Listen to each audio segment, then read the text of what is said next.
ഈ വീര്യം കുറഞ്ഞ മദ്യത്തിന് നികുതി കുറയ്ക്കും എന്നുള്ള തീരുമാനം അതൊരു വലിയ വ്യാപകമായിട്ടുള്ള ആശങ്ക പല സംഘടനകൾക്കുണ്ട്. ലീഗിന്റെ അഭിപ്രായം എന്താണ് അക്കാര്യത്തിൽ? അല്ല, ലീഗിന്റെ അഭിപ്രായമല്ല, ഞാനിപ്പോൾ ഗവൺമെൻറ് കാര്യം തന്നെ പറയാം. ഈ പുതിയ ഗവൺമെൻറ് ഏറ്റെടുത്തതിന് ശേഷം, ഭരണം ഏറ്റെടുത്തതിന് ശേഷം ഇപ്പോൾ വന്നുകൊണ്ടിരിക്കുന്ന സംഗതികളൊക്കെ അതിൻ്റെയൊക്കെ പിതൃത്വം കഴിഞ്ഞ ഗവൺമെൻറ്റിന് ഉള്ളതാണ്. കാരണം ഗവൺമെൻറ് ഇപ്പോൾ ഒരു പുതിയ ബഡ്ജറ്റ് അവതരിപ്പിച്ചപ്പോൾ നിങ്ങൾക്കൊക്കെ അറിയാം, പഴയ പല തീരുമാനങ്ങളുടെയും കണ്ടിന്യൂവേഷൻ ചില ഭാഗങ്ങളൊക്കെ അതിൽ വരും. അപ്പോൾ അതുകൊണ്ട് തന്നെയാണ് അത്തരം കാര്യങ്ങളൊക്കെ ഇവിടെ വന്നുകൊണ്ടിരിക്കുന്നത്. ഇതിലൊക്കെ ഗവൺമെൻറ്റിൻ്റെ ഒരു സമീപനം, അതുപോലെ തന്നെ UDF-ൻ്റെ, കോൺഗ്രസിൻ്റെ, ലീഗിൻ്റെ ഒക്കെ ഒരു നയം വളരെ വിശദമായി പഠിച്ചതിന് ശേഷം ഞങ്ങൾ ഇനി പറയും. അതാണ് ഞങ്ങളുടെ നയം. കാരണം ഞങ്ങൾ ഇപ്പോൾ കഴിഞ്ഞ 10 വർഷം ഭരിച്ച ഒരു ഗവൺമെൻറ്റിൻ്റെ ഒരു കണ്ടിന്യൂവേഷനാണ്. ഇപ്പോൾ ടാക്സിൻ്റെ ഫയൽ അതിവേഗം സഞ്ചരിച്ചു എന്നാണ് ഇവർ പറയുന്നത്. ബഹുദൂരം മാസങ്ങളോളം സഞ്ചരിച്ചാണ് ഈ ഞങ്ങൾ വന്നപ്പോൾ ഇവിടെ എത്തിയിരിക്കുന്നത്. അതിൻ്റെ സഞ്ചാരപാത നിങ്ങളെല്ലാവരും പുറകോട്ടൊന്ന് നോക്കണം. വളരെ ദൂരം സഞ്ചരിച്ചാണ് അത് എത്തിയിരിക്കുന്നത്.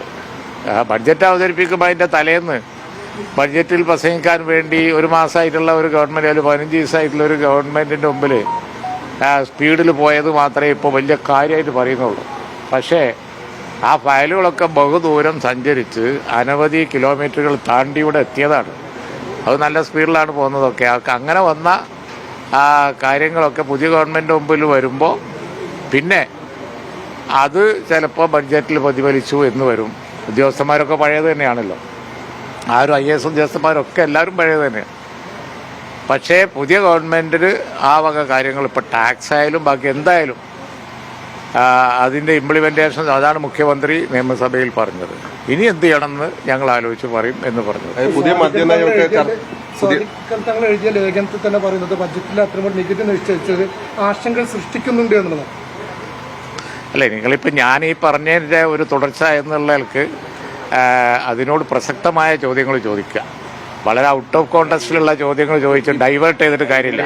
അപ്പോൾ ഞാൻ പറഞ്ഞത് പഴയ സമയം മുതൽ വന്ന ഒരു ഫയലിൽ ഒരു ടാക്സ് പ്രൊപ്പോസൽ വന്നു എന്ന് കരുതി അതിൻ്റെ ഇംപ്ലിമെൻറ്റേഷൻ എന്ത് വേണം എന്നുള്ളത് UDF-ഉം അതുപോലെ തന്നെ ഗവൺമെൻറ്റൊക്കെ ആലോചിച്ച് തീരുമാനിക്കുമെന്ന് മുഖ്യമന്ത്രി നിയമസഭയിൽ ക്ലാരിറ്റിയോടുകൂടി പറഞ്ഞിട്ടുണ്ട്. അത് അവസാന വാക്കാണ്. PM ശ്രീയിലും കഥ അത് തന്നെയാണ്. ഞാനതാ പറഞ്ഞത്. PM ശ്രീയും ബഹുദൂരം കിലോമീറ്ററുകൾ താണ്ടിയാണ് ഞങ്ങളുടെ മുമ്പിലെത്തിയത്. ഒരു മാസമായ ഒരു ഗവൺമെൻറ്റിൻ്റെ പെരടിക്ക് അതെല്ലാം കൂടി വെച്ചിട്ട് പോകാനൊന്നും ആർക്കും കഴിയില്ല. കാരണം PM ശ്രീയിൽ കൊണ്ടുപോയി കുടുക്കി വെച്ചു. അപ്പോൾ അവിടെ നിയമസഭയിൽ തന്നെ അടിയന്തര പ്രമേയം വന്നപ്പോൾ പ്രതിപക്ഷ നേതാവ് പറഞ്ഞില്ലേ, ഫണ്ട് കിട്ടൂല എന്നുള്ള ഘട്ടത്തിലാണ് ഞങ്ങൾ പണം വാങ്ങിയതെന്നാണ് പറഞ്ഞത്. ഒരേ വിശദീകരണം. അപ്പോൾ അവർ ഫണ്ട് കിട്ടൂല എന്നുള്ള ഘട്ടത്തിലെത്തിയപ്പോൾ അതുവരെ പറഞ്ഞതൊക്കെ ഒറ്റ പറച്ചിൽ നിന്ന് പിന്നെ അവസാനിച്ചില്ലേ. ഫണ്ട് കിട്ടൂല എന്നായപ്പോൾ ഞങ്ങൾ ഫണ്ട് വാങ്ങി എന്ന് പറഞ്ഞു. ഫണ്ട് വാങ്ങി ഉപയോഗിച്ച് എല്ലാം കഴിഞ്ഞ സ്ഥിതിയാണ് ഇപ്പോൾ ഉള്ളത്. ഇനി എന്ത് ചെയ്യാൻ കഴിയും എന്നുള്ളത് നോക്കാനാണ് ഞങ്ങൾ കമ്മിറ്റിയെ വെച്ചത്. ഇതിലൊക്കെ വളരെ ക്ലാരിറ്റി ഉണ്ട്. പിന്നെ ഓരോ വിഷയങ്ങളും അങ്ങോട്ടും പറഞ്ഞ് ഇങ്ങോട്ടും പറഞ്ഞ് വിവാദമാക്കുക എന്നല്ലാതെ ഇതെല്ലാം അവർ ചെയ്തു വെച്ചതാണ്. ഇനി അതിൽ നിന്ന് തല ഊരണമെങ്കിൽ തന്നെ, പരിക്കില്ലാതെ തല ഊരണമെങ്കിൽ തന്നെ പറ്റുമെങ്കിൽ എങ്ങനെ ചെയ്യണം എന്ന് നോക്കാനാണ് ഒരു കമ്മിറ്റിയെ വെച്ചത്. ഞങ്ങളത് എത്ര പ്രാവശ്യം പറഞ്ഞു. അങ്ങനെ ഒരു നീക്കം തന്നെ ഇല്ല. മനസ്സിലാക്കേണ്ടത് കരിമണൽ സ്വകാര്യവൽക്കരിക്കാനേ സാധിക്കില്ല. It is reserved for public sector. അത് ഇനി അങ്ങോട്ട് പറ്റേയില്ല. അങ്ങനെ ഒരു സംഗതി ഇനി വേറൊരു കാര്യം പറയാം, ഞങ്ങൾ അനുവദിക്കൂല്ല, ഒരു സംശയം വേണ്ട. അതും ഈ പറഞ്ഞതുപോലെ ആ പ്രോജക്റ്റുകളൊക്കെ ഒരു കണ്ടിന്യൂവേഷനാണ്. ഞങ്ങളത് വിശദമായി നോക്കിയിട്ട് ഇതിൽ സ്വകാര്യവൽക്കരണത്തിൻ്റെയോ അല്ലെങ്കിൽ പുതിയ ഖനനത്തിൻ്റെയോ വല്ല പഴുതുമുണ്ട് എങ്കിൽ അത് നടപ്പിലാക്കൂല. എന്താ സംശയം?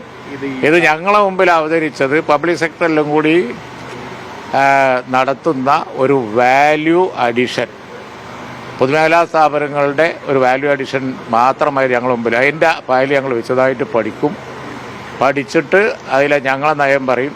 സംശയം വേണ്ട, ഖനനവും പാടില്ല, സ്വകാര്യവൽക്കരണവും പാടില്ല.